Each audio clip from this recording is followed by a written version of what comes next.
In today's lesson, we're going to talk about reading signed numbers.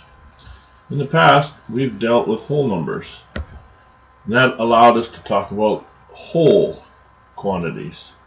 We then went on to talk about fractions, which allowed us to talk about parts as exact values. Next, we went on to go learn about decimals, which allowed us to use a base 10 system with decimals, which was really good for conversions and involved a whole bunch of rounding. So what signed numbers means is all of these have been positive. For whole numbers, we talked about wholes, and with fractions and decimals, we talked about parts, but everything was positive. In other words, we were talking about things greater than 0. However, we're going to start talking about numbers that are also less than 0. So whole numbers, we're going to come up with integers. With fractions, well, there's no other term for it other than signed fractions.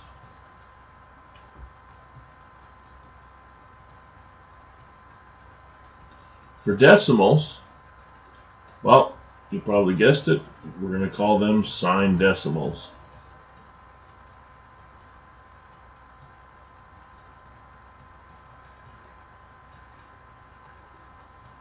Which means in front of a number, we're going to put up high a positive number for positive numbers, or for negative numbers, we're going to put a negative sign. Now, a couple of things to note right away is mathematicians are lazy, so often they don't write the positive sign. Another thing to note is we've got our operators. We did all of these with our whole numbers, fractions, and decimals. We added, we subtracted, we multiplied, and we divided.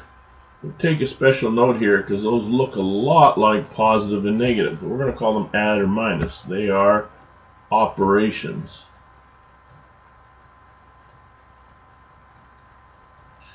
Negatives and minuses, negatives and positives, we're going to put up high on our numbers. Okay? We're going to put them up higher. Sometimes you'll see it written like this, with it down low with brackets. The only problem with that is it starts to look a lot like multiplication. So whenever possible when we're doing our own writing, we're going to write them up high. If adding and subtracting, multiplying, dividing are operations, these negative and positive are signs. And the key thing to remember as we go through this lesson and other ones is operations are actions, things we do. So 3 plus 3, we're doing something to the 3 and the 3, we're coming up with a 6. When we go positive 3 or negative 3, we're not doing anything to them, we're just saying what direction they are, where they are on the number line, where they are in relation to 0. Are they to the right or are they to the left? So signs are more like directions. Okay, let's take a look at our first set of numbers. Here we've got negative 3, 1, 4, and negative 2. It asks us to put them in ascending order, which is really good to help us see which ones are bigger and which ones are greater. So we go down to our number line. Here's negative 3, put a little dot. Here is 1. Here is 4. And here is negative 2. So when we go to rewrite them, we can just write them as we see them. Negative 3, negative 2, 1, and 4. So basically anything moving to the right is greater. Anything moving to the left is lesser. Now, what I do want you to note is that we have a 3 here and a 2. On the positive side, 3 would be bigger than 2. But for negatives, the bigger the number, actually, the smaller the number in terms of value. So negative 3 is smaller than negative 2. So please don't be fooled. Okay. Next, let's take a look at our number line and try a couple more. So we have negative 3 and negative 2. You can see that negative 3 is less than negative 2. Here, without the number line, let's take a look at negative 6 and 6. Well, the positive number is always greater than the negative number. Now, let's talk about absolute value.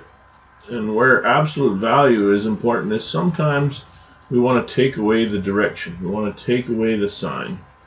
Think, for example, if we're traveling a direction and we decide that west is negative and east is positive. We just randomly assign that. If Carrie starts off at 1, positive 1, and he travels 3 to the right, he went positive 3. If he then decides to go back 2, it's like he went negative 2. So the question might say, well, where is Carrie? Well, we would take 3 and negative 2, and we would see that Carrie is at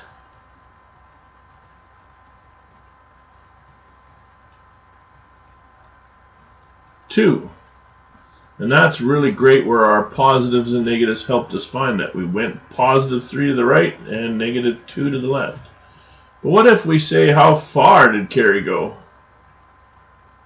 Well, we know he went more than 2. In fact, we would add the 3 plus the 2. It's like we strip the sign off that negative 2, and we know that Carrie walked 5 paces or blocks. That stripping off that sign is what's called an absolute value, and it is represented by these bars. Absolute value means the distance of a number, and it's distance from 0.